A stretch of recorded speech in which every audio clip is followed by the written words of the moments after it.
I always thought the scariest thing about my house was the way the wind howled through the old maple trees at night, or maybe the way the floorboards creaked when you walked down the hallway after midnight. But that was before I found the door. Before I learned that some secrets are better left buried, and that curiosity isn't just dangerous, it's a curse. I moved into the house on a gray, drizzling afternoon in late October. The kind of day where the sky feels heavy and the air tastes like wet leaves. I just finalized my divorce, and the house was supposed to be a fresh start. A fixer-upper, sure, but it was mine. The realtor called it full of character. My friends called it creepy as hell. I called it affordable. I didn't care about the peeling wallpaper or the way the basement smelled like old earth and mildew. I just wanted a place to start over, somewhere quiet, somewhere I could finally sleep through the night. The first few weeks were uneventful. I spent my evenings painting, patching holes, and trying to ignore the way the house seemed to groan and sigh as it settled. I told myself it was just the age of the place, the way old wood contracts and expands. But sometimes, late at night, I'd hear something else, a faint tapping, like fingernails on stone, coming from somewhere below my feet. I tried not to think about it. I told myself it was just the pipes, or maybe a raccoon in the crawlspace. But the sound kept coming back, always at the same time, always just as I was drifting off to sleep. I started leaving the basement light on, just in case. It was a Saturday morning when I finally decided to do something about it. I'd woken up to the sound of rain hammering against the windows, and the house felt colder than usual. I made myself a pot of coffee, pulled on an old sweatshirt, and headed down to the basement with a flashlight and a broom. I told myself I was just going to sweep up some cobwebs, maybe check for leaks. I didn't expect to find anything. I certainly didn't expect to find the door. The basement was exactly what you'd expect from a 100-year-old house. Low ceiling, exposed pipes, and walls made of crumbling stone. There were shelves lined with jars of rusty nails and old paint cans, and a workbench covered in dust. The only light came from a single bulb hanging from the ceiling, casting long shadows across the floor. I started in the far corner, sweeping away years of dust and debris. That's when I noticed it, a patch of wall that looked different from the rest. The stones were newer, the mortar cleaner. At first, I thought it was just a repair job, maybe from a previous owner. But as I ran my hand along the wall, I felt something strange, a faint seam, almost invisible, running in a perfect rectangle. My heart started to race. I set down the broom and pressed my ear to the wall. For a moment, there was nothing. Then, faintly, I heard it, the tapping. Louder now, more insistent. I stepped back, shining my flashlight along the seam. That's when I saw it, a small, rusted handle, half buried in the mortar. I hesitated. Every instinct in my body told me to leave it alone, to go back upstairs and forget I'd ever seen it. But I couldn't. I reached out, wrapped my fingers around the handle, and pulled. The door swung open with a groan, revealing a narrow passageway carved into the earth. The air that rushed out was cold and stale, thick with the smell of damp stone and something else, something sweet and rotten. I shined my flashlight into the darkness, but the beam barely penetrated more than a few feet. The walls were rough, clawed with deep gouges, and the floor sloped downward, disappearing into blackness. I stood there for a long time, trying to decide what to do. Part of me wanted to slam the door shut and never open it again. But another part, the part that had always gotten me into trouble, wanted to know what was down there. I told myself it was just an old root cellar, maybe a forgotten storage room. I told myself I'd be in and out in 5 minutes. I stepped inside. The passage was narrower than I expected, barely wide enough for me to squeeze through. The walls pressed in on either side, and the ceiling was so low I had to hunch over. My flashlight flickered, casting jittery shadows that danced along the stone. The tapping was louder now, echoing off the walls, coming from somewhere deep below. I moved slowly, one foot in front of the other, trying not to think about how far I was from the safety of the basement. The air grew colder with every step, and the smell grew stronger, sickly sweet, like rotting fruit. I tried to tell myself it was just mold, or maybe a dead animal. But the deeper I went, the less I believed it. After what felt like an eternity, the passage opened into a small chamber. The walls were covered in strange markings, symbols carved into the stone, some of them filled with a dark, tar-like substance. In the center of the room was a wooden box, about the size of a coffin, covered in chains and padlocks. I stared at the box, my heart pounding in my chest. The tapping had stopped. The only sound was my own ragged breathing. I took a step closer, shining my flashlight over the surface. The wood was old, splintered and stained, and the chains were thick with rust. There was something written on the lid, but the letters were faded and hard to read. I reached out, tracing the words with my finger. As I did, a chill ran down my spine, and I felt a sudden urge to run. But I couldn't move. I was frozen, staring at the box, unable to look away. That's when I heard it, a whisper, so faint I almost thought I imagined it. It came from inside the box, a voice calling my name. I jerked my hand back, as if the wood had burned me. The whisper faded, replaced by a suffocating silence that pressed in from all sides. I tried to convince myself it was just my imagination, that the darkness and the cold and the claustrophobia were playing tricks on my mind. But deep down, I knew better. I'd heard my name, clear as day, spoken in a voice that was both familiar and impossibly wrong. I took a shaky breath and forced myself to look away from the box. My flashlight beam swept across the chamber, illuminating more of those strange symbols. Some looked like runes, others like crude drawings of eyes and mouths, all twisted and distorted. The tar-like substance filling the carvings glistened wetly, as if it had been applied only moments before. I felt a wave of nausea rise in my throat. I needed to get out. I turned to leave, but as I did, my light caught something in the far corner, a pile of old, rotting clothes, tangled with what looked like bones. Human bones. The sight rooted me to the spot. I counted at least 3 skulls, their empty eye sockets staring back at me from the shadows. The clothes were faded and moth-eaten, but I could make out a child's shoe, a woman's scarf, a man's belt. Whoever they were, they'd been down here a long time. My mind raced. Had I stumbled onto some kind of crime scene? Was this the secret the house had been hiding all these years?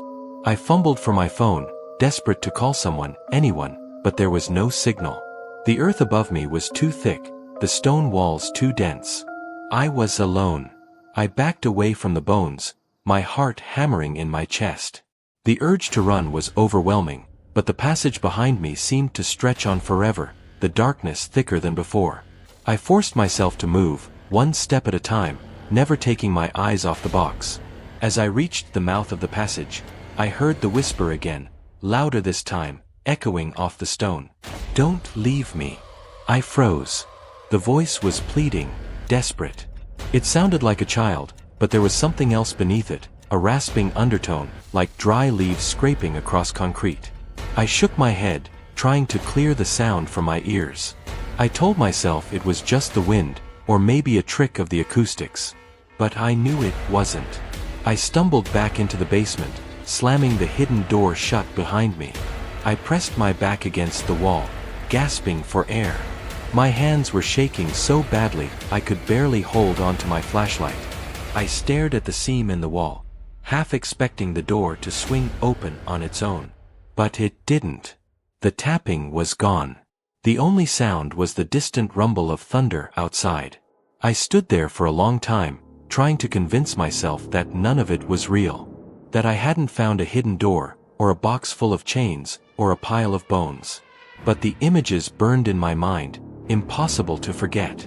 I knew I should call the police, but what would I even say? That I'd found a secret room in my basement, filled with bones and a box that whispered my name? They'd think I was crazy. I went upstairs, locked the basement door, and tried to go about my day. I made lunch, watched TV, even tried to read a book. But I couldn't focus. Every time I closed my eyes, I saw that box, those symbols, those empty eye sockets. I heard the whisper, soft and insistent, calling me back. That night, I barely slept. Every creak and groan of the house set my nerves on edge. I kept expecting to hear the tapping again, or worse, the sound of the hidden door swinging open. I lay in bed, staring at the ceiling, counting the minutes until dawn.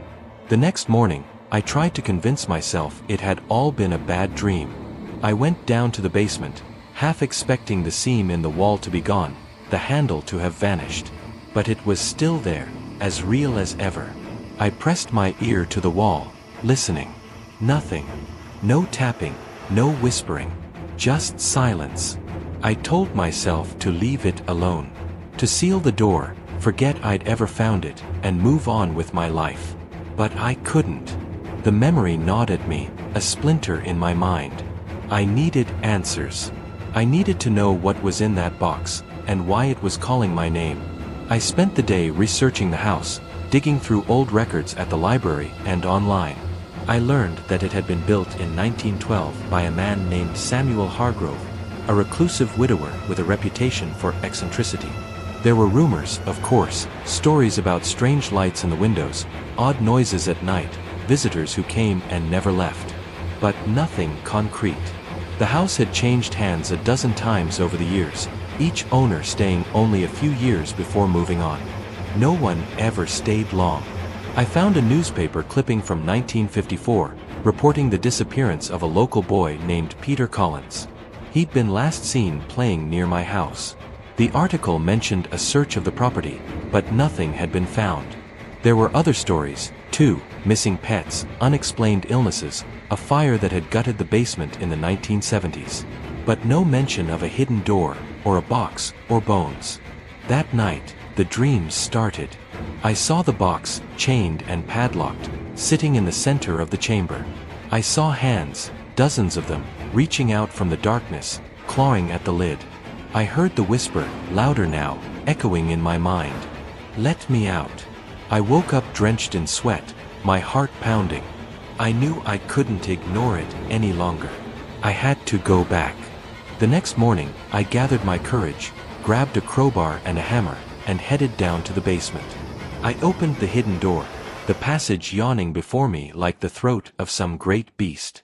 I stepped inside, the cold air wrapping around me like a shroud. The chamber was just as I'd left it. The box sat in the center, the chains glinting in the beam of my flashlight. The bones in the corner seemed to have shifted, as if something had disturbed them. I tried not to look at them as I approached the box. I knelt beside it, running my fingers over the padlocks. They were old, but sturdy. I wedged the crowbar under one and pried. The metal groaned, then snapped. I did the same with the others, my hands shaking with each lock that fell away. When the last chain clattered to the floor, I hesitated. The whisper was louder now, urgent, insistent. Please, let me out. My hand hovered over the lid, sweat beading on my forehead despite the chill. I tried to steady my breathing, but my heart was thundering in my chest, each beat echoing in the silence. I told myself I was being ridiculous, that there was nothing inside but maybe some old family heirlooms or forgotten junk. But the voice in my head, the one that sounded like my own, but twisted, kept urging me on. I gripped the edge of the box and lifted. The lid creaked, resisting at first, then gave way with a shuddering groan. A rush of cold air spilled out, carrying with it a stench so foul I gagged. I staggered back, covering my mouth and nose, but the smell clung to me, thick and cloying. Inside the box, I saw nothing. At least, that's what I thought at first.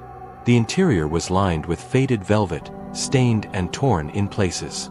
But as my eyes adjusted, I saw something else, a bundle of rags, tied with a length of frayed rope. The rags twitched, as if something inside them was moving. I hesitated, every instinct screaming at me to close the lid and run. But I couldn't. I reached in, my fingers trembling, and untied the rope. The rags fell away, revealing a small, withered doll. Its face was crudely stitched, its button eyes cracked and dull. Its mouth was sewn shut with black thread, and its hands were bound behind its back. I stared at the doll, a wave of revulsion washing over me. It looked ancient, older than the house itself. The whisper was gone now, replaced by a heavy silence. I reached out, almost against my will, and touched the doll's face. The world seemed to tilt. For a moment, I was somewhere else, standing in a forest at night, the trees looming overhead like twisted sentinels. I heard voices, distant and echoing, chanting in a language I didn't understand. I saw a circle of figures, their faces hidden by hoods, standing around a fire. In the center of the circle was the doll, lying on a stone altar, its mouth sewn shut. The vision faded as quickly as it had come, leaving me gasping for air. I stumbled back, dropping the doll. It landed with a soft thud, its button eyes staring up at me. I felt a sudden, overwhelming urge to destroy it, to burn it, smash it, anything to get rid of it. But as I reached for my hammer, the whisper returned, louder than ever. Don't. The word echoed in my mind, paralyzing me. I tried to move, but my limbs felt heavy, as if I were wading through molasses. The doll's eyes seemed to glow in the dim light, and for a moment, I thought I saw its mouth twitch, the black thread straining against whatever was inside. I forced myself to look away, focusing on the symbols carved into the walls. They seemed to pulse and writhe, the tar-like substance oozing from the grooves. I realized, with a sickening certainty, that the symbols were meant to keep something in, to bind it, contain it. And I had just broken the chains. Panic surged through me. I grabbed the doll, stuffed it back into the box, and slammed the lid shut. I wrapped the chains around it, fumbling with the padlocks, but my hands were shaking so badly I could barely get them to latch. When I was done, I backed away, my breath coming in ragged gasps. I needed to get out. I turned and ran, stumbling through the passage, scraping my shoulders on the rough stone. The darkness seemed to press in on me, the air growing colder with every step. I burst into the basement, slamming the hidden door behind me. I dragged a heavy shelf in front of it, then collapsed on the floor, shaking. 4 hours, I sat there, listening. At first, there was nothing. Then, faintly, I heard it, the tapping, coming from behind the wall. It was softer now, more rhythmic, like a heartbeat. I pressed my ear to the stone, and the whisper returned, softer, almost soothing. Thank you. I recoiled, scrambling to my feet. I ran upstairs, locking the basement door behind me. I tried to call someone, my sister, my best friend, even my ex-wife, but no one answered. I left frantic messages, my voice trembling, but I couldn't bring myself to say what had really happened. How could I? Who would believe me? That night, the dreams were worse. I saw the doll, its mouth unstitched, grinning at me with rows of needle-sharp teeth. I saw the circle of hooded figures, chanting my name. I saw the bones in the corner of the chamber, rising up and walking toward me, their empty eyes filled with accusation. I woke up screaming, drenched in sweat. The house was silent, but I could feel something watching me, waiting. I tried to tell myself it was just stress, that I was imagining things. But the feeling wouldn't go away. Over the next few days, things got worse. I started seeing shadows moving in the corners of my vision, hearing footsteps in the hallway when I was alone. The tapping in the basement grew louder, more insistent. Sometimes, I'd hear the whisper, calling my name, begging me to come back. I tried to ignore it, to go about my life as if nothing had happened. But the house felt different now, darker, colder, as if something had been unleashed. I started sleeping with the lights on, jumping at every sound. I stopped inviting people over, afraid they'd notice the change. One night, as I was lying in bed, I heard the basement door creak open. I sat up, heart pounding, listening. Footsteps echoed up the stairs, slow and deliberate. I grabbed the baseball bat I kept by my bed and crept into the hallway. The footsteps stopped. The house was silent. I stood there, gripping the bat, waiting for something, anything to happen. But nothing did. Eventually, I convinced myself it was just the house settling, that I was letting my imagination get the better of me. But deep down, I knew the truth. I'd opened the door. I'd broken the chains. And whatever I'd let out was still here, waiting. I tried to convince myself that I could fix it. That if I just put everything back the way it was, the house would go back to normal. I spent hours online, searching for anything that might explain what I'd found. I read about haunted objects, cursed dolls, ancient rituals. Most of it sounded like nonsense, but some of it, stories about things that should never be disturbed, about doors that should never be opened, felt all too familiar. I found a forum dedicated to the paranormal, a place where people shared stories about haunted houses and strange encounters. I posted a message, describing what I'd found in vague terms. I didn't mention the doll or the bones, just the hidden door and the strange noises. Most of the replies were jokes or obvious trolls, but one message stood out. It was from a user named Watcher in the Dark. Don't go back down there. Whatever you found, it's older than the house. Older than you can imagine. If you've broken the seals, you need to leave. Now. I stared at the message, my skin crawling. I tried to reply, to ask for more information, but the user's account had already been deleted. I refreshed the page over and over, but the message was gone. That night, the dreams returned. I saw the chamber, the box, the doll. But this time, I wasn't alone. The hooded figures were there, standing in a circle around me. Their faces were hidden, but I could feel their eyes on me, cold and hungry. They began to chant, their voices rising in a crescendo. The doll sat in the center, its mouth unstitched, grinning at me. I woke up gasping, my heart racing. The house was silent, but I could feel a presence, heavy and oppressive. I got up, pacing the hallway, trying to shake the feeling. That's when I heard it, the sound of something moving in the basement. Not the tapping this time, but a slow, dragging sound, like something heavy being pulled across the floor. I froze, every muscle tensed. The sound stopped, then started again, closer this time. I grabbed my phone, ready to call the police, but I knew they wouldn't believe me. I barely believed myself. I crept down the stairs, the bat clutched in my hand. The basement door was ajar, swinging gently on its hinges. I pushed it open, peering into the darkness. The light bulb flickered, casting long, jittery shadows across the floor. The shelf I'd pushed in front of the hidden door had been moved. The door itself was open, the passage yawning black and empty. I felt a cold wind rush past me, carrying with it the scent of earth and rot. I should have run. I should have called for help. But I couldn't move. I was rooted to the spot, staring into the darkness. The whisper returned, louder than ever, echoing off the stone. Come back. I took a step forward, then another. The passage seemed to pull me in, the darkness swallowing me whole. I moved slowly, my flashlight trembling in my hand. The air grew colder, the smell stronger. I heard the dragging sound again, coming from the chamber. When I reached the end of the passage, I stopped. The chamber was different now. The symbols on the walls glowed faintly, pulsing with a sickly green light. The box sat in the center, the chains lying in a tangled heap on the floor. The doll was gone. I scanned the room, my heart pounding. The bones in the corner had been disturbed, scattered across the floor. I saw footprints in the dust, small, childlike, leading toward the passage. I turned to leave, but the whisper stopped me. Stay. I spun around, shining my flashlight into the shadows. For a moment, I saw nothing.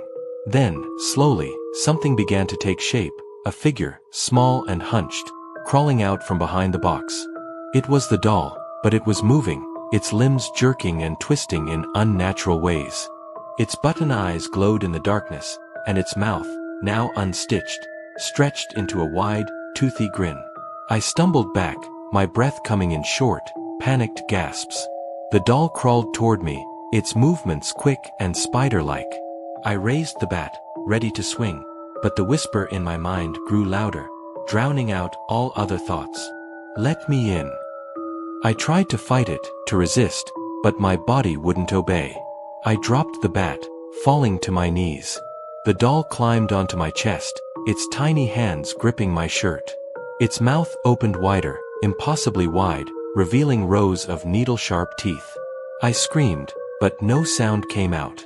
The doll leaned in, its face inches from mine. I felt a cold, searing pain as it pressed its mouth to my forehead.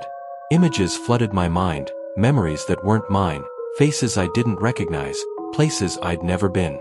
I saw the hooded figures, the rituals, the sacrifices. I saw the box, buried deep in the earth, waiting to be found. Then, just as suddenly, it was over. The doll was gone. I was alone in the chamber, gasping for air. My head throbbed, my vision swimming. I staggered to my feet, clutching the wall for support. I stumbled back through the passage, barely aware of my surroundings. When I reached the basement, I collapsed on the floor, shaking. I lay there for what felt like hours, unable to move, unable to think. When I finally managed to stand, I locked the basement door and threw the key into the woods behind my house. I packed a bag, grabbed my car keys, and drove. I didn't stop until I was 100 miles away. But no matter how far I go, I can still feel it. The presence, the whisper, the cold touch on my skin. I see the doll in my dreams, its button eyes watching me, its mouth stretched into that terrible grin. I know it's not over. I know it's still there, waiting. And I know that someday, it will find me. I tried to start over. I rented a small apartment in a different city, far from the house and its secrets. I changed my phone number, deleted my social media, and told my friends I just needed some time alone. I thought distance would help, that if I put enough miles between myself and that basement, the memories would fade. But they didn't. If anything, they grew sharper, more vivid, as if the thing I'd unleashed was growing stronger the further I ran. The first week in the new place was quiet. I kept the lights on at night, double-checked the locks, and avoided mirrors. I tried to keep busy, work, errands, anything to keep my mind off what had happened. But every night, as I lay in bed, I heard the whisper.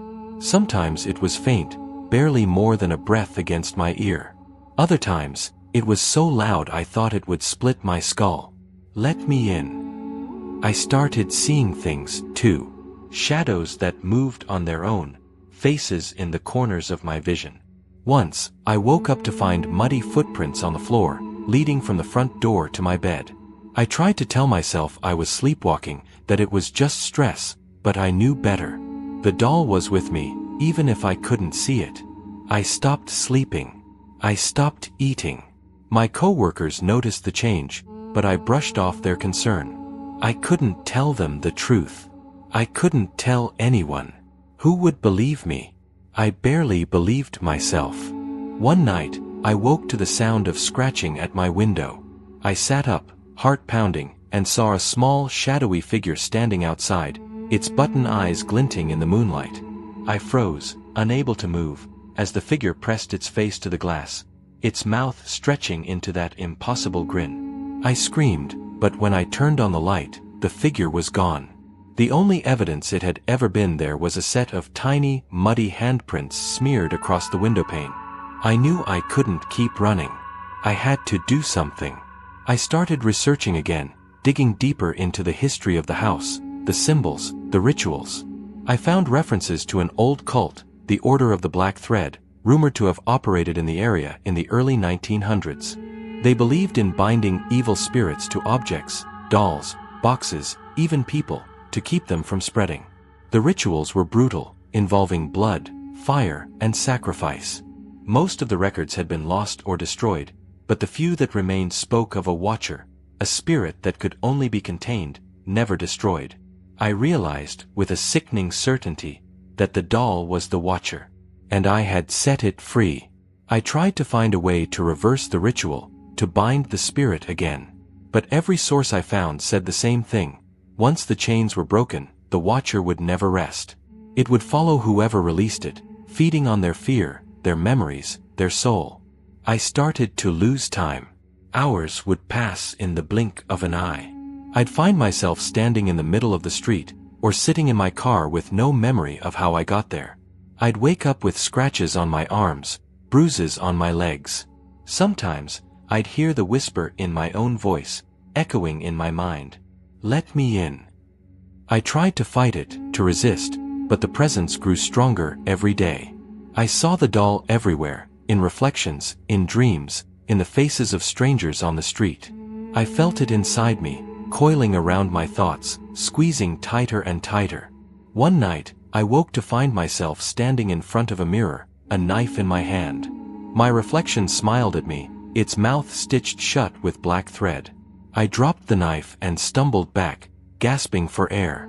The whisper was deafening now, a chorus of voices all begging, pleading, demanding. I knew I couldn't do this alone.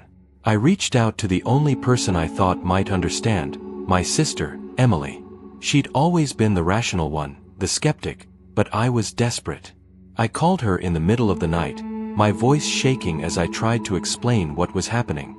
She listened in silence, then told me to come over. I packed a bag and drove to her house, barely able to keep my hands on the wheel. When I arrived, she hugged me, her eyes wide with worry. "You look like hell," she said, trying to lighten the mood. I managed a weak smile. I told her everything, the house, the hidden door, the box, the doll. She didn't interrupt, just listened, her face growing paler with every word.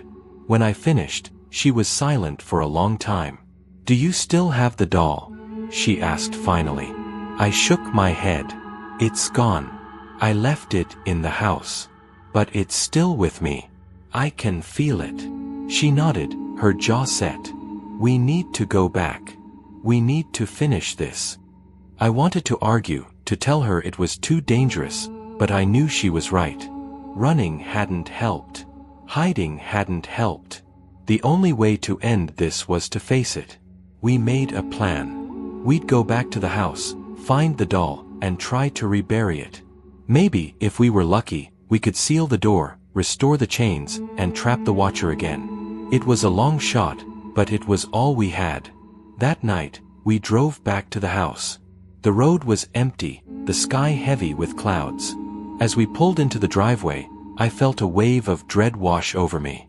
The house looked the same as ever, but the air around it felt wrong, thicker, heavier, as if the darkness itself was alive. We sat in the car for a long time, neither of us wanting to move. Finally, Emily squeezed my hand. "We can do this," she said, her voice steady. "We have to." I nodded, forcing myself to believe her. We got out of the car and walked up the steps, the porch creaking under our weight. I unlocked the door, and we stepped inside. The house was silent, the air cold and stale. I led Emily to the basement, my hands shaking as I unlocked the door. The passage was still open, the darkness yawning before us. We took a deep breath and stepped inside, together. The passage felt even narrower than I remembered, the walls pressing in on us as we moved deeper underground. Emily held a flashlight in one hand and a small bag of salt in the other, her idea, something she'd read about in a book on folk rituals. I carried the old crowbar, my knuckles white around the handle. Every step echoed, the sound swallowed by the thick, damp air. We reached the chamber, and I felt my stomach drop. The symbols on the walls were brighter now, pulsing with a sickly green light that seemed to crawl across the stone. The box was gone. In its place, at the center of the room, sat the doll. It was upright, its button eyes fixed on us, its mouth unstitched and grinning wide. Emily stopped short, her breath catching in her throat. "Is that it?" she whispered. I nodded, unable to speak. The doll's head tilted, as if it were listening. The air grew colder, and the whisper returned, louder than ever, echoing off the stone. "Let me in." Emily stepped forward, her hand trembling. She sprinkled a line of salt in a circle around the doll, her voice shaking as she muttered a prayer under her breath. The doll's eyes followed her, unblinking. I felt the pressure in my head build, a throbbing pain that made it hard to think. "We need to bury it," Emily said, her voice barely audible. "We need to put it back in the box and seal it." I nodded, moving to the far side of the chamber. I found the box, half buried in the dirt, the chains lying in a tangled heap beside it. I dragged it to the center of the room, my arms shaking with effort. Emily kept the salt circle intact, her eyes never leaving the doll. I reached for the doll, but as my fingers brushed its cloth skin, a jolt of cold shot up my arm. The whisper became a scream, 1,000 voices all crying out at once. My vision blurred, and for a moment, I saw the hooded figures again, their faces twisted in agony. Emily grabbed my shoulder, pulling me back. "Don't touch it with your bare hands," she said, her voice urgent. She pulled a pair of gardening gloves from her bag and handed them to me. I slipped them on, the fabric rough against my skin. With trembling hands, I picked up the doll. It was heavier than it looked, its body stiff and unyielding. Its eyes seemed to bore into me, and I felt a wave of nausea wash over me. I forced myself to move, placing the doll in the box. The moment it touched the velvet lining, the screaming stopped. The chamber fell silent, the only sound our ragged breathing. Emily handed me the chains, and together we wrapped them around the box, securing each padlock with shaking hands. As the last lock clicked shut, the green light in the symbols faded, replaced by a dull, pulsing red. "We need to bury it," Emily said again, her voice steadier now. "Deep. Somewhere it can't be found." We carried the box out of the chamber, through the passage, and up into the basement. The house seemed to groan around us, the walls shuddering as if in protest. We didn't stop to rest. We took the box out into the backyard, digging a hole beneath the old maple tree. The earth was cold and hard, but we worked in silence, driven by fear and desperation. When the hole was deep enough, we lowered the box in, covering it with dirt and stones. Emily sprinkled the last of the salt over the grave, her lips moving in a silent prayer. I stood back, my hands shaking, my heart pounding. For a moment, nothing happened. Then, slowly, the air grew warmer, the oppressive weight lifting from my chest. The house behind us seemed to sigh, the tension easing. I felt tears sting my eyes, a mix of relief and exhaustion. We went back inside, locking the doors and windows. Emily made tea, her hands still trembling. We sat at the kitchen table, staring at each other in silence. "Do you think it's over?" she asked finally. I wanted to say yes. I wanted to believe that we'd done enough, that the Watcher was trapped again, that we were safe. But I couldn't. I remembered the message from Watcher in the Dark, the stories about the Order of the Black Thread, the warning that the Watcher could never truly be destroyed. "I don't know," I said, my voice barely above a whisper. "But I hope so." Emily nodded, her eyes shining with unshed tears. "If it's not, we'll deal with it. Together." We spent the night in the living room, too afraid to sleep. The house was quiet, the air still. For the first time in weeks, I didn't hear the whisper. I didn't see shadows moving in the corners, or feel the cold touch on my skin. I let myself hope, just for a moment, that it was really over. But as dawn broke, I saw something that made my blood run cold. On the window pane, written in condensation, were 3 words. "Thank you, friend." I stared at the words, my heart pounding. Emily saw them too, her face going pale. We didn't speak. We didn't need to. We both knew what it meant. The Watcher was still out there. Maybe it was trapped, maybe it was just waiting. But it remembered me. It remembered us. And it would never, ever forget. We left the house that morning, neither of us saying much. Emily drove, her hands tight on the wheel, her eyes fixed on the road ahead.